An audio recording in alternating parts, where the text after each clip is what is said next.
Satu hari yang membuat saya berhenti itu mujahadah itu apa? Perasaan saya itu kalau waktu ngaji di situ merasa benar aja. Asal masuk ke masjid, nengok orang tuh kecil aja pak, nganggap orang tak berilmu. Jadi saya merasa tak enak. Ini orang beramal tak dengan ilmu. Itu kan doktrin tuh. Yang berilmu tuh kan cuman kami. Kami ini ahlus sunnah wal jamaah. Kami belajar hadis. Kami ini betul sanadnya, betul hadisnya. Ini semua dalilnya sahih. Ini yang diamalkan salaman setelah sholat. Orang yang masuk masjid. Ini ahli bid'ah semuanya. Asal memandang orang tuh kecil. Itu yang saya rasakan. Ada hati saya yang tak puas. Satu hari bolehlah nih. Satu hari celana saya agak bolong kecil di sini. Jadi sholat adalah kawan. Tak usahlah sebut namanya dia. Kalau disebut namanya tak enak, dia jual kelapa tuh di Jalan Paus. Nah, sebut nanti dia terkenang tuh. Entah terkenang tak tidak lagi. Jadi selesai sholat tuh celana ini bolong. Saya bukan merokok, tapi ada orang merokok yang kena celana saya ini bolong kecil-kecil. Lalu dia lihat gini, tak sah solat, tak sah solat, tak sah solat, gitu dia. Kan sama-sama pengajian nih. Tak sah solat antum, ulang solat antum, tapi kasar. Ya. Lalu saya bilang, abang kok kasar? Betul sebenarnya saya bilang. Tapi kita ini ikut sahabat. Kita ini kan salafi, pengikut sahabat. Sahabat itu kan lemah lembut, saya bilang. Kalaulah ada, maaf bang ya, saya bilang, kalau kayak gini Islam zaman sahabat tua, saya bilang, kasar seperti abang ini, macam mana orang mau masuk Islam? Untung saya Islamnya itu ada sekarang. Kalau saya hidup bersama Nabi di zaman sahabat itu, perilaku sahabat itu sekasar abang ini, tak masuk Islam saya tuh. Astagfirullah, saya bilang. Maaf ya gitu. Begitu kasarnya antum ini, saya bilang. Tapi marah saya kan. Marah. Kasar kali ini ngakunya ikut sahabat, tapi kasar, sombong-sombong. Itu udah satu kesal. Satu hari diskusi lah. Diskusi sama kawan semua. Tak usahlah sebut namanya, kau sebut tahu nih kan.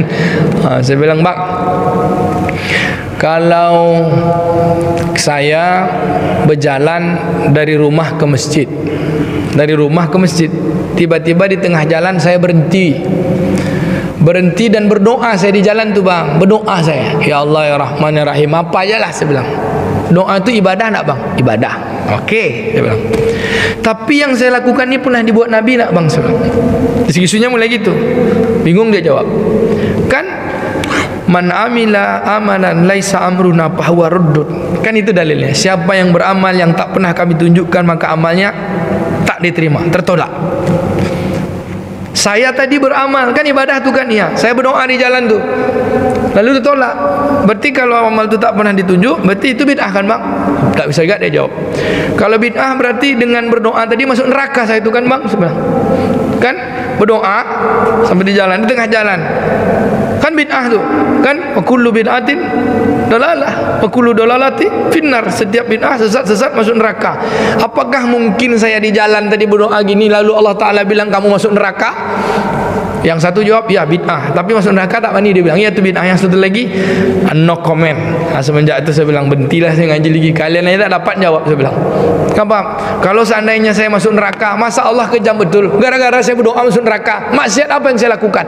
Pada saya berdoa kepada Allah Ta'ala, itu ibadah kan? Saya bilang pernah tak Nabi pernah buat kayak gitu? Berjalan dari rumah ke masjid, tiba-tiba di tengah jalan berdoa saya. Pernah tak Nabi buat kayak gitu? Tak ada dalilnya kan? Berarti saya tidak ikut Nabi, bid'ah saya, masuk neraka saya. Udahlah saya berhenti ngaji lagi. Oh, langsung dibilang antum murtad. Kami dulu ketika masih keras Bapak Ibu, ini pengalaman pribadi.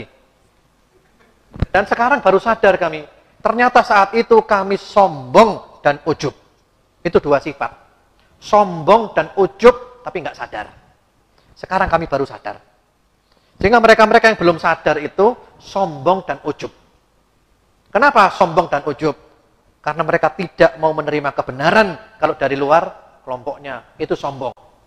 Yang kedua ujub, karena mereka merasa lebih baik dari yang lain, mereka merendahkan yang lain. Kami dulu begitu, dan sekarang kami baru sadar. Kami bersyukur kepada Allah Bapak Ibu. Dulu ketika kami masih seperti itu yang ada itu kebencian. Orang sepandai apapun, kalau di luar kelompok kita, nggak ada nilainya di depan mata kita. Nggak ada nilainya, nggak ada harganya. Itu sudah dicuci otak seperti itu. Tapi setelah kami putuskan keluar, kami mau membuka diri, kami tambah referensi pengajian, baca buku, Masya Allah, luar biasa. Ini ilmu lautan yang nggak bertepi. Sehingga kami sekarang walaupun beda pendapat tetap saling cinta. Ustadz Abdul Somad, Ustadz Salim Afillah, Ustadz Felix Shaw, Ustadz Mustafa Umar, Ustadz Fauzil Azim, dan yang lain-lain, Ustadz Umar Mita, kami saling cinta karena Allah. Walaupun ada beberapa perbedaan di antara kita, toh intinya sama, kita sama-sama ahlu sunnah wal jamaah. Coba tanya, mana kartu anggotanya? Kalau mantan itu kan, misalnya saya mantan dulu, orang mana dulu keanggotaannya, terdaftar di cabang mana? Ya, coba tanya, siapa ketua pusat Salafi Indonesia? Manhaj Salafi itu bukan organisasi, dia itu pemahaman. Dia juga manhaj bukan untuk dipilih, dia ada kewajiban. Siapa yang mau beragama tidak dengan manhaj salaf, maka pasti ada bid'ah dan khurafat pada dirinya. Meskipun tidak semua bid'ah, tapi pasti ada ciri khasnya. Karena memang manhaj yang bukan manhaj salaf itu bid'ahnya ada ciri khasnya. Ada sebagian manhaj ciri khasnya adalah dakwanya selalu dimulai dengan politik. Ada sebagian manhaj ciri khasnya adalah yang bukan kelompoknya kafir. Ada sebagian manhaj yang ciri khasnya adalah suka dengan hadis-hadis tidak sahih dan ngajak-ngajak kaum muslimin untuk tiap bulan keluar itikaf di masjid 3 hari. Mereka menamakannya khuruj. Dalam 1 tahun mereka khuruj 40 hari. Nanti ada lagi yang bukan manhaj salaf, bid'ahnya adalah atau kesesatannya ciri khasnya benci dengan sahabat Nabi. Ada sebagian yang bukan manhaj salaf, ciri khasnya adalah suka beriktikaf di kuburan. Nah, siapa yang tidak mau bermanhaj salaf, pasti nanti ada kebid'ahan atau khurafat ciri khas pada dirinya. Dan sebenarnya kita bisa bilang kalau Anda merasa diri Anda dulu salafi, sekarang sudah tidak, maka kita khawatir itu sebenarnya hidayah yang tercabut dari diri Anda. Manhaj salaf itu pemikiran yang harus ada pada diri seseorang supaya dia tidak jatuh ke dalam kesesatan. Maka kalau sekarang ada yang mengatakan dia mantan salafi, berarti ada jalan kebenaran yang cabut dari dirinya. Di Indonesia ini memang ada sebagian ustadz 2 model. Antara mengatakan dirinya mantan salafi atau yang mengatakan dirinya saya salafi tapi seperti dulu lagi. Itu ada. Contoh yang mengatakan dirinya mantan salafi itu ada.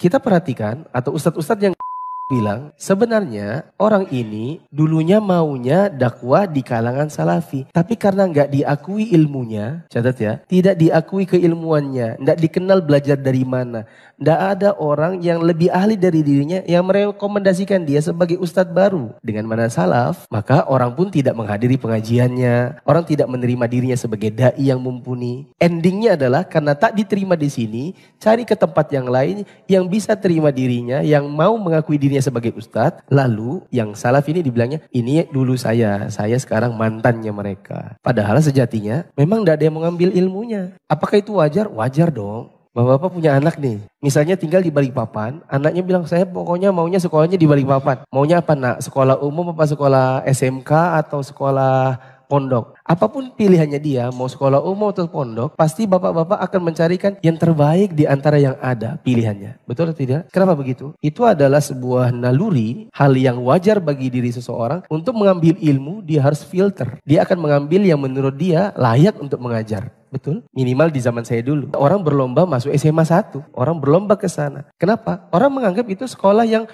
nanti saya pengennya ke UGM. Jadi kalau ke sini itu kayak lompat gitu. Kayak naik kelas misalnya. Maksudnya adalah orang juga mau pilih sekolah itu kan pilih-pilih. Wajar karena mereka maunya menimba ilmu dari orang yang mumpuni. Kalau ada seorang dai baru datang di Balikpapan. Siapa namanya? Fulan. Itu pasti orang kan bertanya. Gelarnya? Kalaupun tidak ada gelarnya. Dulu sekolah di mana? Mondok di mana? Kuliah di mana? Kenapa orang perlu bertanya? Karena orang kalau mau ngambil ilmunya harus tahu dulu latar belakangnya. Itu tidak. Ini direkomendasikan tidak sama para ulama? Enggak salah sama ulama. Sama guru-gurunya. Kalau ada orang berkata, oh dia dulu dia alumni pesantren Al-Irsyad. Oke, pesantren Al-Irsyad banyak alumninya. Direkomendasikan tidak oleh guru-gurunya. Itu jadi pertanyaan. Oh dia keluar dari Madinah. Dia itu khirij Madinah, alumni Madinah. Oke, alumni Madinah. Banyak alumni Madinah ribuan. Dulu waktu dia kuliah di Madinah, track recordnya bagus enggak? Jangan-jangan nilainya CD.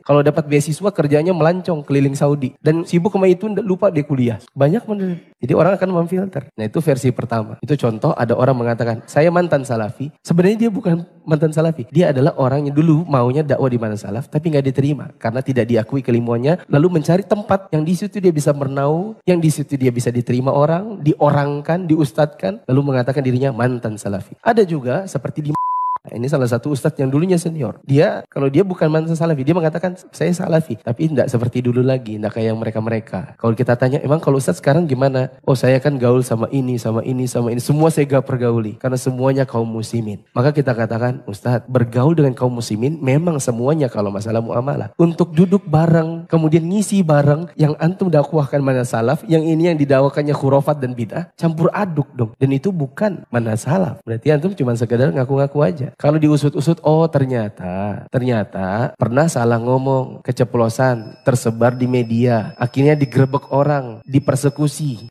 diancam, masukin penjara kamu kalau tidak mau meralat hinaanmu terhadap amalan kami yang kamu katakan syirik itu. Oh akhirnya karena tidak enak, akhirnya oh enggak kok, ya saya minta maaf dulu itu saya salah ngomong, bla bla bla. Ujung-ujungnya karena sudah tidak enak sama tekanan masyarakat, sekarang ganti status. Saya salafi tapi tak seperti dulu lagi.